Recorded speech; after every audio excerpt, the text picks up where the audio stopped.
और हम चलते हैं अर्थ पुराण सिंह जी की तरफ चंडीगढ़ से, और वो अपनी कविता और क्या नज्म क्या सुनाएंगे सर आप? सर्वप्रथम सतमौला कवियों को नमन।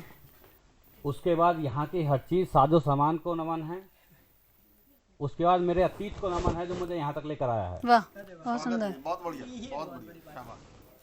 और आप सभी लोगों ने बागवान मूवी तो देखी ही होगी, जरूर देखिए सर। वहाँ से सर मैंने कुछ उठाया हुआ है, तो कोशिश करूँगा आप तक पहुँचा सकूँ। हालांकि काफ़ी टाइम से लिख रहा हूँ, पर कभी ऐसे खुलकर सामने बोलने का मौका नहीं हुआ है। तो पहली बार खुद को रूबरू कर रहा हूँ आपके सामने, अगर जरूरत पड़ी तो हद से भी गुजर जाऊंगा। क्या बात। वाह, कि पहली बार खुद को रूबरू कर रहा हूं आपके सामने, अगर जरूरत पड़ी तो हद से भी गुजर जाऊंगा और आपके कानों में चलूंगा एक छोटी सी तस्वीर बनकर, कि आपके कानों के रास्ते से चलूंगा एक छोटी सी तस्वीर बनकर। अगर आपकी इजाजत हुई तो आपके दिल में भी उतर जाऊंगा। क्या बात है, बहुत वाह, बढ़िया, बहुत सुंदर। क्या बात। जैसा कि बागवान में दिखाया गया है कि एक पेरेंट्स के 4 बच्चे होते हैं जो एक उम्र के बाद बुढ़ापे का साथ छोड़ देते हैं। जी तो वहीं से कुछ लिया है मैंने। जी, पेरेंट्स अपने बच्चों को बैठा लेते हैं कि अब हमें कुछ कहना है आपसे, कृपया बैठ जाइए।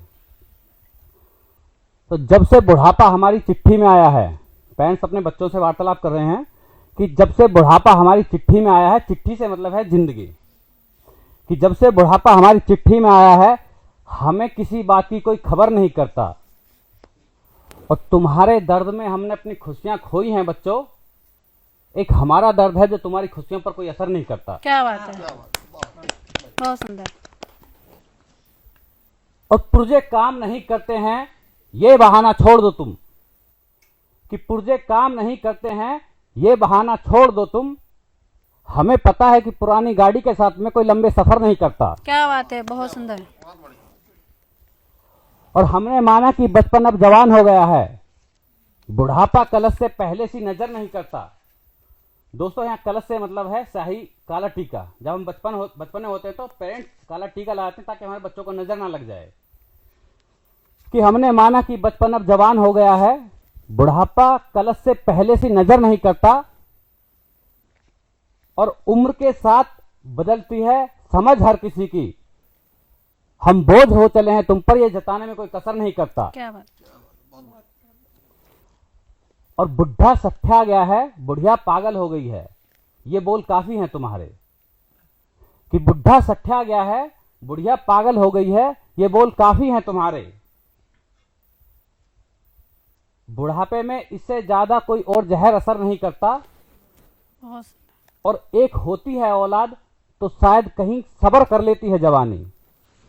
कि एक होती है औलाद तो शायद कहीं तो सब्र कर लेती है जवानी। एक से ज्यादा हो औलाद तो बुढ़ापे में कोई कदर नहीं करता। क्या बात है, और जवानी के डंक का जहर केवल उम्र दराज को ही नीला करता है। यहां इस लाइन का मतलब है सर कि जब बचपन जवान हो जाता है और माँ बाप से बहस करता है तो आखिर में माँ बाप को ही चुप होना पड़ता है। कि जवानी के डंक का जहर केवल उम्र दराज को ही नीला करता है, बुढ़ापे का कोई अमृत उसमें बसर नहीं करता, पर यमराज के कदमों की भी चाल मोड़ देता है बूढ़े हाथों का आशीर्वाद। कि यमराज के कदमों की पर यमराज के कदमों की भी चाल मोड़ देता है बूढ़े हाथों का आशीर्वाद। हाँ, पर यह सच है तुम्हें हमेशा के लिए अमर नहीं करता। क्या बात, बहुत सुंदर, बहुत। और यह कवि की तरफ से संदेश है उस युवा पीढ़ी को जिससे बुढ़ापे को हमेशा थोड़ा बहुत शिकायत रही है। कि हालात जवानी के हों या फिर उम्र बुढ़ापे की, बचपने सा प्यार आना चाहिए। बहुत बढ़िया। कि हालात जवानी के हों या फिर उम्र बुढ़ापे की, बचपने सा प्यार आना चाहिए। और है अगर समझ तुम्हारी अच्छी तो फिर तजुर्बे में निखार आना चाहिए। क्या बात है, क्या बात है, क्या बात, बहुत सुंदर। और हो जाती है बहस जवानी और बुढ़ापे में, कोई बड़ी बात नहीं है। कि हो जाती है बहस जवानी और बुढ़ापे में, कोई बड़ी बात नहीं है। उम्र के साथ में संस्कार आना चाहिए, और माँ बाप ने हमें हर कदम पर जिताया है यार। उनसे बहस में हमें हार जाना चाहिए। क्या बात है, बहुत सुंदर, बहुत सुंदर। बहुत बढ़िया। और एक है देशभक्ति जी। कहानी, एक 5 साल के फौजी की। दरअसल क्या है, हमारे समाज में अभी भी कुछ हद तक वो कहावत चली आ रही है, राजा का बेटा राजा ही रहेगा और गरीब का बेटा गरीब ही रहेगा। जहां देशभक्ति की बात आती है तो गरीब सबसे पहले सीमा पर जाकर खड़ा हो जाता है। बहुत डॉक्टर ऐसे हैं जो डॉक्टरी कर रहे हैं, उनकी संतान भी डॉक्टर्स हैं। बहुत पॉलिटिकल लीडर्स ऐसे हैं जो नेतागिरी कर रहे हैं, उनकी संतान भी नेतागिरी में ही है। तो यहाँ पर एक बच्चे की ख्वाहिश रही है, एक बच्चा फौज में भर्ती हो जाता है, बहुत गरीब माँ बाप का, और उसी शादी की तैयारी चल रहती है। हाँ, जी बिल्कुल, फिर वो भूमिका कट जाती है ना, फिर वो बिल्कुल बिल्कुल सर, वो छोटी रखिएगा। बिल्कुल सर, जी। राइट सर, राइट सर, बिल्कुल हाँ। बिल्कुल सर। सीधा कविता से आते हैं। एक माँ कहती है अपने बच्चे की लाश को देखकर नेताओं से कि अगर कसम खाते हो देशभक्ति की तो हमारी तरह निभाकर देखो। क्या बात क्या है, बात बहुत है। बढ़िया भाई, बहुत बढ़िया। कि कसम खाते हो देशभक्ति की तो हमारी तरह निभाकर देखो, हर बार गरीब का ही बेटा क्यों मरे सीमा पर जाकर, कभी अपना भी आजमा कर देखो। क्या बात है, बहुत सुंदर। और हमें खेद है कहने से एक माँ का दर्द क्या जानोगे तुम, कि हमें खेद है कहने से एक माँ का दर्द क्या जानोगे तुम, बेटा नहीं आएगा कभी वापस, अब घर जाकर पत्नी को बताकर देखो। क्या बात है, बहुत सुंदर, बहुत मार्मिक रचना।